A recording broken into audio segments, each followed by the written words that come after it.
Hi வணக்கம். நான் ஹரிகிருஷ்ணன் பேசுறேன். டுடே ஸ்போக்கன் இங்கிலீஷ்ல பிராக்டிஸ் பார்ட் 9 நம்ம அதில பார்க்க போறோம். ஆ ஸ்போக்கன் நான் ஒவ்வொரு டிப்பும் சொல்லிட்டு வரேன். ஸ்போக்கன் பேசுறதுக்கு வந்து மைண்ட் இருந்தா மட்டும் போதும். சும்மா ஒரு சில வார்த்தைகள வந்து பிராக்டிஸ் பண்ணணும் அதில பொறுத்தவரைக்கும். நான் அதான் அதில பிராக்டிஸ் நான் அதில குடுத்துருக்கான உள்ளார. ஆ அதாவது பிராக்டிஸ் ஒண்ணு தனியா ஒண்ணு இருக்கு. ஒரு சில கிராமர் இடையில நமக்கு என்னென்ன வார்த்தைகள் தேவைப்படுறது, கனெக்டிவ்ஸு, கன்ஜங்ஷன் வேர்டு இந்த மாரி வார்த்தைகள இடையில பேசுறதுக்கு, ஒரு சில வார்த்தைகளுக்காண்டி இந்த இடத்துல ஸ்போக்கன்ல நான் அதில போட்டுருக்கேன். நம்ம அத மட்டும் தான் அதில பார்க்க போறோம் அதில. பிராக்டிஸ் வந்து நம்ம பார்ட் 4ல பார்த்தீங்கன்னா, உனக்கு முழுமையா அந்த இடத்துல அதில தெரியும் அதில. இப்ப அதில பார்ப்போம் பாருங்களேன். இது வந்து சின்ன விஷயங்கள் இதில. இது வந்து இடையில இந்த மாரி வார்த்தைகள் வந்து யூஸ் ஆகும் இதில. யூஸ் ஆகும். அப்படிதான் அதில வச்சிருக்காங்க. எவரி மார்னிங் அப்படின்னு கொடுத்துருக்காங்க. தினமும் காலையில. ஸோ தினமும் காலையில் காலையில் அப்படின்னு அர்த்தம் சொல்லலாம். எவரி ஈவினிங் தினமும் மாலையில். ஒவ்வொரு நாளும் மாலையில் அப்படின்னு கூட சொல்லலாம். எவரி நைட்டு தினமும் இரவில்ங்கிறோம்.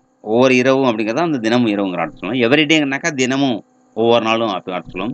எவரி வீக்குனாக்கா ஒவ்வொரு வாரமும் அப்படின்னு சொல்லலாம். இப்போ அடுத்து எவரி மந்த்து ஒவ்வொரு மாதமும் அப்படிங்கிறோம். எவரி இயர் ஒவ்வொரு வருஷமும். நம்ம வந்து இந்த சூழ்நிலைக்கு தகுந்த மாரி அந்த வார்த்தைகள ஞாபகம் வச்சுக்கலாம். இது எல்லாருக்குமே தெரியும் அத பொறுத்தவரைக்கும். நம்ம வந்து நீங்க கேட்டீங்கன்னாக்கா ஓரளவுக்கு ரொம்ப ஈஸியா இருக்கும். ஸோ எவரி மினிட்ஸ் ஒவ்வொரு நிமிஷமும். ஸோ எவரி செகண்ட் ஒவ்வொரு செகண்ட். இப்போ ஒரு ஸ்போக்கன்ல பேசும்பொழுது இந்த மாரி வார்த்தைகள் இடையில நம்ம போட்டுக்கிட்டே பேசிட்டு இருந்தோம்னாக்கா நல்லாயிருக்கும் அத பொறுத்தவரைக்கும். இது பார்த்துங்களேன். அடுத்து டெய்லி தினசரி அல்லது நாள்தோறும் அப்படிங்கிற வார்த்தை. அடுத்த ஸ்லைடுல பாருங்களேன். எவரி நைட் ஒவ்வொரு இரவும். ஸோ அட் நூன் மதியம். ஆஃப்டர்நூன் சொல்றோம் இல்லையா? அதுபோல அந்த இடத்துல வந்து அட் நூன் அப்படின்னு அர்த்தம். அட் 10:30 10:30 மணிக்கு. இதான் ஏன் வேற எதுவும் போடக்கூடாது சார்? போடலாம் அதில பொறுத்தவரைக்கும். அட் 9:00 அப்படின்னு கூட போடலாம். 9 மணிக்கு அப்படின்னு. அடுத்து பாருங்களேன். ஸ்டில் இதுவரைக்கும் இன்னமும் அப்படின்னு வார்த்தை சொல்லலாம். இதுவரை இன்னமும் அப்படின்னு அத சொல்லலாம் அதில பொறுத்தவரைக்கும்.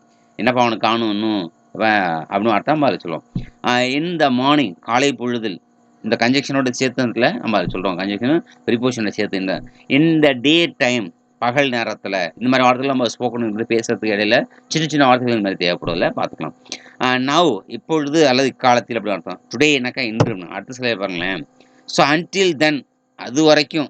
அன்டில் அன்டில் தென் அதுவரைக்கும் அப்படின்னு வார்த்தை சொல்லுவோம். யூசுவலி வழக்கமாக நம்ம வார்த்தைகள பேசுவோம் இல்லையா? வழக்கமாக அப்படிங்கும். அன்டைம்லி அகால நேரம் அப்படி அர்த்தம் சொல்ல அந்த அகால அப்படின்னு அர்த்தம் அது சொல்லுது. வித்தின் எ வீக் ஒரு வாரத்துக்குள்ள அந்த வேலையை முடிக்கணும் அப்படின்னு அர்த்தம் இல்லையா? Within a week without delay எந்த ஒரு தாமதம் இல்லாம அப்படின்னு சொன்னா வித்தவுட் டிலே அப்படின்னு அர்த்தம். தாமதம் இல்லாம அப்படின்னு அர்த்தம் சொல்லுவாங்க அதை. அடுத்த சிலை பாருங்களேன். டே ஆஃப்டர் டுமாரோ நாளை மறுநாள். அப்போ நம்ம சொல்லுவோம் இந்த வார்த்தையில இருந்து ஸ்போக்கன் இங்கிலீஷ் அதிகமாக யூஸ் பண்ணுவோம். டே ஆஃப்டர் டுமாரோ லீவ் அப்படின்னு அர்த்தம் சொல்லுவோம். டுமாரோ அப்படின்னு day after tomorrow school working days அப்படின்னு அர்த்தம் கூட சொல்லுவோம். நாளை மறுநாள் லீவு மறுநாள் வேலை இருக்குது அப்படின்னு கூட சொல்லுவாங்க. தட் டே இட் செல்ஃப் அந்த நாளில் நம்ம ஸ்போக்கனில் பேசும்போது that day this day it செல்ஃப்னாக்கா இந்த இப்பே அப்படின்னு அர்த்தம்.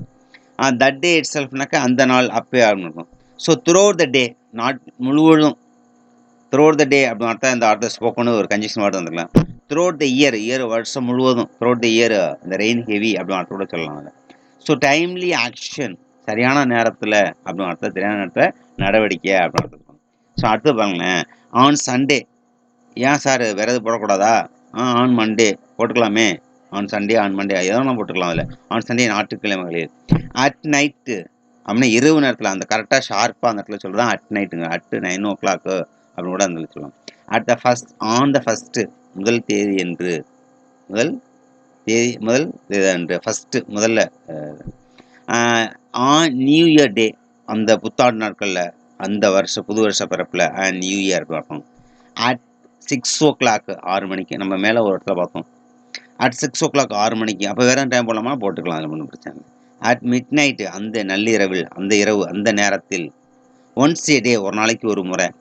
ட்வைஸ் ஏ வீக் வாரத்துக்கு இருமுறை. இன் த ஈவினிங் இந்த ஈவினிங் மாலை பொழுதில். டுமாரோ நாளைக்கு அப்படின்னு. இதெல்லாம் வந்து சின்ன வார்த்தைகள் வந்து ஸ்போக்கன் பேசுறது ரொம்ப ஈஸியாக இருக்கும் அதில். ஒன்ஸ் ஏ மந்த் மாதம் ஒரு முறை அப்பா அம்மா வந்து பார்ப்பாங்க.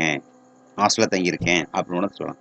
ஒன்ஸ் ஏ இயர் வருஷத்துக்கு ஒரு தடவை ஊருக்கு போயிட்டு வருவேன். ஒன்ஸ் ஏ இயர் அப்படின்னு அர்த்தம் வச்சோம். 2 டைம்ஸ் ஏ டே ஒரு நாளைக்கு 2 தடவை நான் மாத்திரை முழுங்குறேன். 2 டைம்ஸ் ஏ டே ஒரு நாளைக்கு 2 தடவை மாத்திரை முழுங்குறேன் அப்படி கூட சொல்லலாம். 2 டைம்ஸ் ஏ டே. 2 டைம்ஸ் ஏ மந்த் மாதத்துக்கு இருமுறை. மாதத்துக்கு இருமுறை நான் ஜூவுக்கு போய் பார்ப்பேன் அப்படின்னு சொல்லலாம். மாதத்துக்கு இருமுறை ஸ்போர்ட்ஸுக்கு கலந்துக்குவேன் அப்படின்னு அர்த்தம் சொல்லலாம் இல்லையா? அடுத்தது 3 டைம்ஸ் எ வீக் வாரத்துக்கு 3 முறை. நான் வெயிட் லிஃப்ட்ல கலந்துக்கிட்டு இருக்கேன். வாரத்துக்கு 3 முறை. 3 டைம்ஸ் எ வீக் அப்படி இந்த வார்த்தைய வச்சு நம்ம வேற எதாவது பயன்படுத்திக்கலாம். ஸோ தேங்க் யூ ஃபார் வாட்சிங் this video. Thank you. Subscribe பண்ணுங்க, லைக் பண்ணுங்க, ஷேர் பண்ணுங்க. தேங்க் யூ ஃபார் வாட்சிங் திஸ் வீடியோ. Thank you. மத்தவங்களுக்கு ஷேர் பண்ணுங்க. தேங்க் யூ ஃபார் வாட்சிங் திஸ் வீடியோ. Thank you.